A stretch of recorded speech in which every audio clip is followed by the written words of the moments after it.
అభ్యంతరాలతో Kamalnathan committee సమావేశం అర్ధాంతరంగా వాయిదా పడింది. కమల్నాథన్ కమిటీ తీరు సరిగా లేదని, దీనిపై సీఎం సీఎస్లకు ఫిర్యాదు చేస్తామని ఏపీ ఉద్యోగులు అంటున్నారు. దీనికి సంబంధించి పూర్తి సమాచారం మా కరెస్పాండెంట్ శ్రీకాంత్ అందిస్తారు. శ్రీకాంత్, చెప్పండి, కమల్నాథన్ కమిటీ సమావేశం ఎందుకు వాయిదా పడింది? ఏపీ ఉద్యోగులు అసలు ఏం కోరుకుంటున్నారు? నిలిమ, వాస్తవానికి ఈ రోజు సచివాలయ కేడర్కి చెందినటువంటి అసిస్టెంట్ సెక్షన్ ఆఫీసర్ ఏఎస్ఓలు ఎస్ఓల తుది విభజనకు సంబంధించిన సమావేశం ఈ రోజు జరుగుతుంది.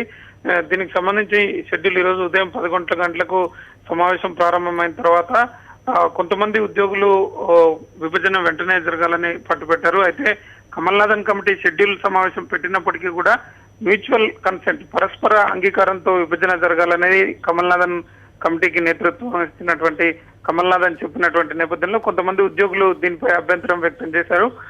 పరస్పర అంగీకారం అంటే 10 ఏళ్లైనా కూడా రెండు ప్రాంతాలకు చెందినటువంటి ఉద్యోగుల మధ్య అవగాహన కుదిరే అవకాశం లేదు. కాబట్టి ఉన్నటువంటి గైడ్ లైన్స్ ప్రకారం విభజన తక్షణం చేపట్టాలి అని డిమాండ్ చేశారు. ఈ నేపథ్యంలోనే కమల్నాథన్ కమిటీ సభ్యులకు అలాగే ఏపీ సచివాలయ ఉద్యోగుల సంఘానికి చెందినటువంటి నేతలకు మధ్య కొంత వాగ్వాదం జరిగినటువంటి పరిస్థితి. ఎందుకంటే జూన్ నుంచి ఇక్కడ హైదరాబాద్ లో ఉన్నటువంటి ఏపీ ఉద్యోగులంతా వెళ్లిపోవాలని ఓవైపు ప్రభుత్వం ఒత్తిడి చేస్తుంటే జూన్ దాకా కూడా విభజన జరగకపోతే తమకు నష్టం జరుగుతుందనేది ఉద్యోగుల వాదనగా కనిపిస్తుంది. దీనికి సంబంధించి కొద్దిసేపటి క్రితం ఏపీ ఉద్యోగ సంఘాల నేతలు కూడా మాట్లాడారు. తాము సీఎం చంద్రబాబు నాయుడుకు అలాగే సీఎస్ కూడా ఫిర్యాదు చేస్తాం.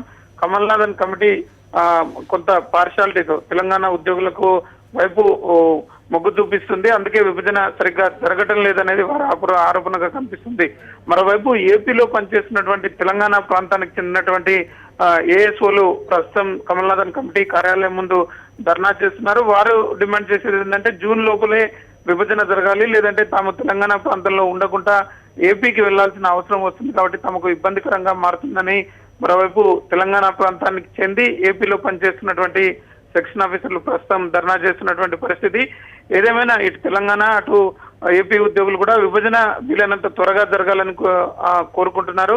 అయితే కమల్నాథన్ కమిటీ మాత్రం కొన్ని కేసులు న్యాయపరమైనటువంటి ఇబ్బందులు ఉన్నందున మ్యూచువల్ కన్సెంట్ తో వెళ్దామనేది కమల్నాథన్ కమిటీ వాదనగా కనిపిస్తుంది. ప్రస్తుతం ఈ రోజు జరగాల్సినటువంటి సమావేశం మాత్రం అర్ధాంతరంగా వాయిదా పడింది. మరో సమావేశం ఎప్పుడు ఏందనేది త్వరలోనే తెలియజేస్తామనేది కమల్నాథన్ కమిటీ చెప్తున్నటువంటి పరిస్థితి. థాంక్యూ శ్రీకాంత్.